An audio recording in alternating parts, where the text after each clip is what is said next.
साल था 2019, महीना नवंबर। प्रधानमंत्री आवास के बाहर एक अलग ही माहौल था। सिक्योरिटी एकदम टाइट। आधी रात का वक्त एक गाड़ी अंदर आती है। उस गाड़ी में बैठे थे भारत की इंटेलिजेंस एजेंसी रॉ के चीफ सामंत गोयल, और उनके हाथ में थी एक मोटी सी फाइल। उस रात एक ऐसी कहानी की शुरुआत होने वाली थी जो भारत की जासूसी के इतिहास को हमेशा हमेशा के लिए बदलने वाली थी। करीब 15 मिनट इंतजार हुआ। फिर प्रधानमंत्री नरेंद्र मोदी कमरे में आए और उन्होंने यही सवाल पूछा। इस पर रॉ चीफ ने जो जवाब दिया उसने सब कुछ बदल दिया। उन्होंने कहा, सर, हमने हाफिज सईद को ढूंढ लिया है। जी हाँ, 26/11 मुंबई हमलों का वही मास्टरमाइंड जिसकी वजह से न जाने कितनी मासूम जाने गई थी। बस इस एक लाइन के साथ ही उस मीटिंग का पूरा माहौल ही बदल गया। अब कहानी अपने पहले और सबसे जरूरी मोड़ पर आ गई थी। एक अधूरी कसम जिसे पूरा करने का वक्त अब आ गया था। सामंत गोयल ने वो फाइल खोली और उसमें से हाफिज सईद की तस्वीरें, उसके वॉइस सैंपल्स और ढेर सारी इंटेलिजेंस रिपोर्ट्स बाहर निकली। उन्होंने साफ साफ कहा कि अब अमेरिका या यूएन से मदद मांगने का समय खत्म हो गया है। अगर अब कुछ करना है तो वो भारत को खुद ही करना होगा। उसी रात कैबिनेट कमेटी ऑन सिक्योरिटी की एक इमरजेंसी मीटिंग बुलाई गई। वहां देश की सुरक्षा से जुड़े सबसे बड़े चेहरे मौजूद थे और उन सब के सामने बस एक ही सवाल था, अब आगे क्या? रॉ चीफ का प्लान बिल्कुल क्लियर था, एकदम सीधा। उन्होंने कहा, हाफिज सईद को पाकिस्तान में उसके आईएसआई आकाओं के सामने मौत के घाट उतारा जाएगा। ये कोई छोटा मोटा प्लान नहीं था, ये एक बेहद दादीदा और खतरनाक मिशन था। इस पर एनएसए अजीत डोभाल ने भी हामी भरी और कहा कि सईद को खत्म करने का इससे बेहतर मौका शायद ही दोबारा मिले। और ये कहते हुए उन्होंने प्रधानमंत्री की ओर देखा। कमरे में कुछ पल की खामोशी, और फिर प्रधानमंत्री मोदी ने कहा कि ऑपरेशन को आगे बढ़ाया जाए। बस इसी पल उस अधूरी कसम ने एक मिशन का रूप ले लिया, जिसे नाम दिया गया ऑपरेशन अलविदा। तो फैसला तो हो चुका था। अब कहानी का अगला पड़ाव शुरू होता है, जहां दुश्मन के किले में सेंध लगाने के लिए एक बहुत ही सटीक और सच कहूं तो हैरान कर देने वाली योजना बनाई गई। देखिए, रॉ के सामने चुनौती बहुत बड़ी थी। सईद लाहौर के एक ऐसे पॉश इलाके जौहर टाउन में रहता था जहां उसकी सिक्योरिटी किसी किले से कम नहीं थी। उस तक पहुंचना लगभग नामुमकिन था, और कोई भी सीधा एक्शन एक बहुत बड़े इंटरनेशनल संकट को जन्म दे सकता था। रॉ को ये बात समझ आ गई थी कि अगर सीधा हमला मुमकिन नहीं है तो रास्ता अंदर से ही बनाना होगा। और इस रास्ते की पहली सीढ़ी बना नवेद, एक बिल्कुल आम सा दिखने वाला शख्स जिसे रॉ ने अपने सबसे बड़े मिशन का सबसे खास हिस्सा बना लिया। तो नावेद के किराए के घर से रॉ के एजेंट्स हाफिज सईद की हर एक हरकत पर नजर रखने लगे। कौन आ रहा है, कौन जा रहा है, किस समय क्या हलचल होती है, ये सारी जानकारी एक एक मिनट की रिपोर्ट सीधी दिल्ली भेजी जा रही थी।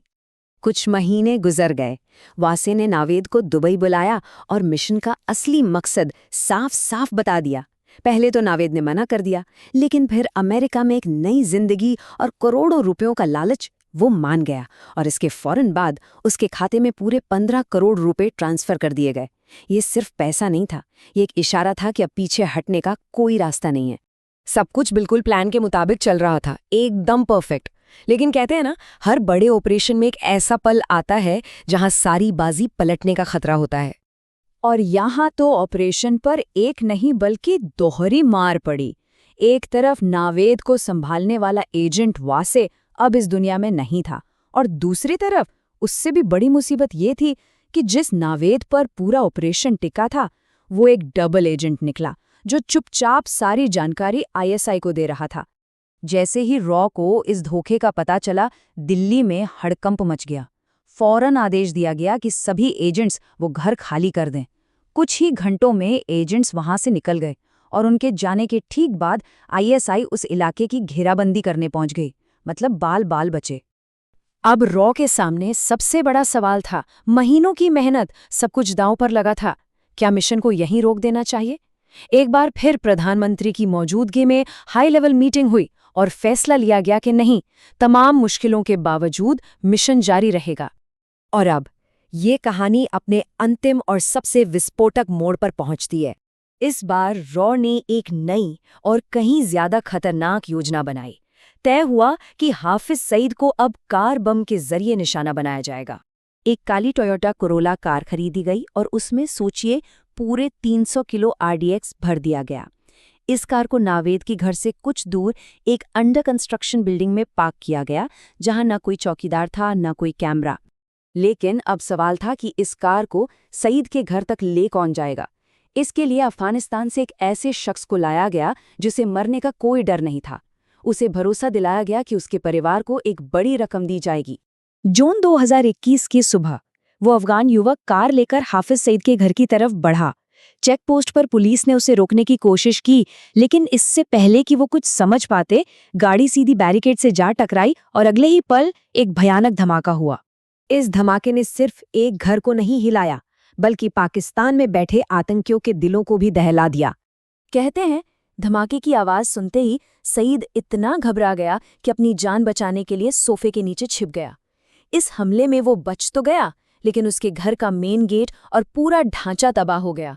शायद पहली बार उसे एहसास हुआ कि खतरा अब सिर्फ सरहद के पार नहीं, बल्कि उसके दरवाजे पर खड़ा है।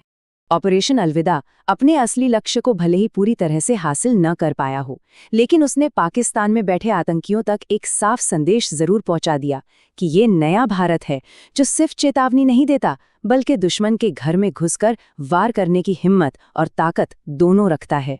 इस ऑपरेशन ने एक बात तो साबित कर दी कि अब सीमाएं किसी की सुरक्षा की गारंटी नहीं है। पर सवाल आज भी वही है कि क्या लक्ष्य को जिंदा छोड़कर भी एक मिशन को कामयाब माना जा सकता है? ये एक ऐसा सवाल है जो इस बेहद साहसी ऑपरेशन की विरासत को हमेशा परिभाषित करता रहेगा।